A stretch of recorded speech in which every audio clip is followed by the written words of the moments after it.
And our in-depth coverage of campaign 2016 continues. WPRI.com reporter Ted Nesi, one of the hardest working guys over the past couple of days, joining us live in studio to break down the race for the Democratic nomination. We'll be touching on the Republicans later in the morning. But first, we certainly know that Rhode Island has long been Clinton country.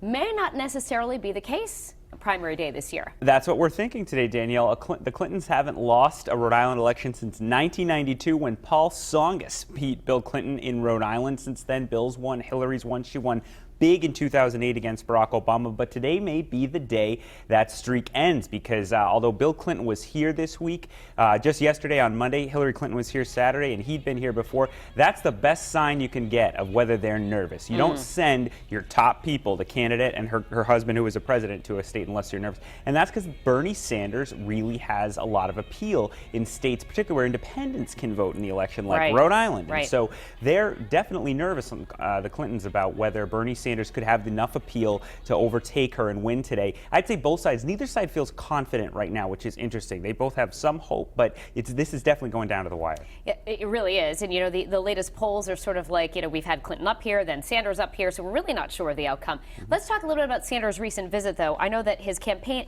manager had indicated, you know, that they may reevaluate the race after the primary today. And again, there are 5 states voting at all today.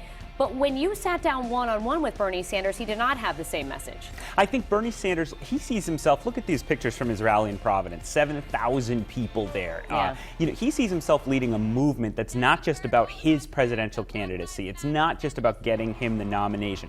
And so, yeah, when I talked to Bernie Sanders, it was clear that he said he was thinking much bigger than just about a presidential race. He was thinking about getting his issues out there, income inequality, progressive politics. He thinks he's getting people to think about that in a different way. And so I think Bernie Sanders is a canny politician. He can do the math. He knows it's going to be a very big uphill climb at this point for him to defeat Hillary Clinton. But he thinks going all the way through that last primary day in California in June is a way for him to keep his issues on the table and keep it going. So the question is whether he'll continue to attack and criticize Hillary Clinton if she's likely to be the nominee. That won't be popular with Democrats. And it's important to note that Rhode Island is the only state voting today that has an open primary. So that means, you know, independents are allowed to vote without changing their registration. How's that going to impact Bernie? Well, I think when you look at the polls across the country, Bernie Sanders usually does well with independents. Hillary Clinton usually does better with self-identified Democrats. Remember, he hasn't been a Democrat. He's always said he's a democratic socialist, not a straight regular Democrat on that. So I think allowing independents to vote here is part of what Bernie Sanders thinks, his team thinks could give him an edge. I think that's why you saw Bernie Sanders here over the weekend. I think it's been why they've been putting a lot of money. They had spent more than twice as much on TV ads as Hillary Clinton as of last Friday. I think all those things are because Bernie Sanders' team, you know, he had a big loss in New York. Today is not looking good for him across these 5 states. This is probably his best chance to pick up a win tonight, and he really needs that momentum. All right, Ted, thank you so much. And again, the polls open in just about 20 minutes from now, and Ted will be joining us more with the Republican race coming up later in the show. All right, WPRI.com reporter Ted Nesi joining us in studio once again. That fellow was good. Yeah. I might lose my gig here. I got to be careful. You better be. That was his resume reel right there. Absolutely. All right, last hour over on WPRI 12, we talked about the Democrats. Now let's talk about the Republicans. And it's amazing, Ted, that we're even talking about Rhode Island somehow having an effect on the Republican presidential primary. You got that right, Patrick. I mean, obviously, Rhode Island, always a blue state in the November election since Reagan was the president. He was the last Republican to win Rhode Island in the White House race. But this year, the Republican race, it's what folks at home have been hearing. Every delegate counts, and the whole fight is over. Can Donald Trump get to that majority of 1,237 delegates, or will John Kasich and Ted Cruz keep him down and force a contested convention? That's why Rhode Island matters. You see Trump there in Warwick rallying yesterday. That's the reason he's here. He's got to get that 1,237. And with 19 delegates at stake in Rhode Island, sure, it's not going to flip the whole race like a big state like California, but if Trump loses by 2 delegates or something like that, he might have said, I wish I'd gone in a little better round. So I think that's why we're seeing him here. All right, so you've been to all these rallies, and there was a rowdy rally for Trump yesterday in Warwick. You know, he's saying that the whole system is rigged.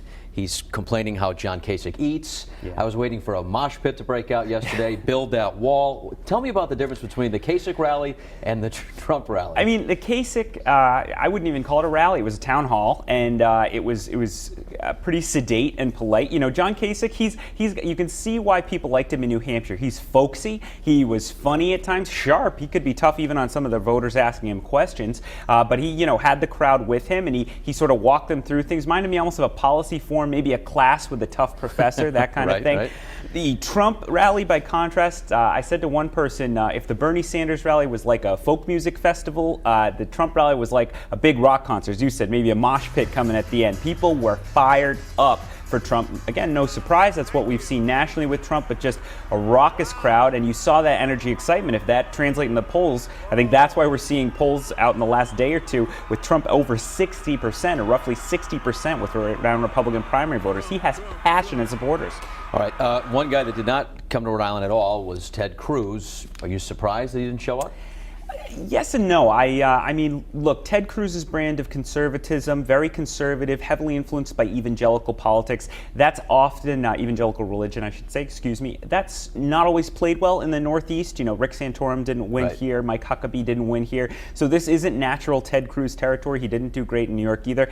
That said, again, with every delegate counting, I wouldn't have been surprised to see him here, making sure he shored up his vote, because people need to remember, for the Republicans, you've got to get 10% of the vote to get any delegates in Rhode Island. Ted Cruz in these polls, he's right on the bubble there, right over a little over 10%. I assume he won't have a problem topping 10%. He is a major presidential candidate, but not coming means it's all the more incumbent on his local supporters to get out the vote today. All right, so it might not be Ted Cruz territory, but today is Ted Nesi territory. He loves this day, and so do we. We'll have much more from Ted throughout the day on WPRI.com. Coming up at 8:30, Rhode Island Secretary of State Nellie Gorbea will join us in studio with more important voter information.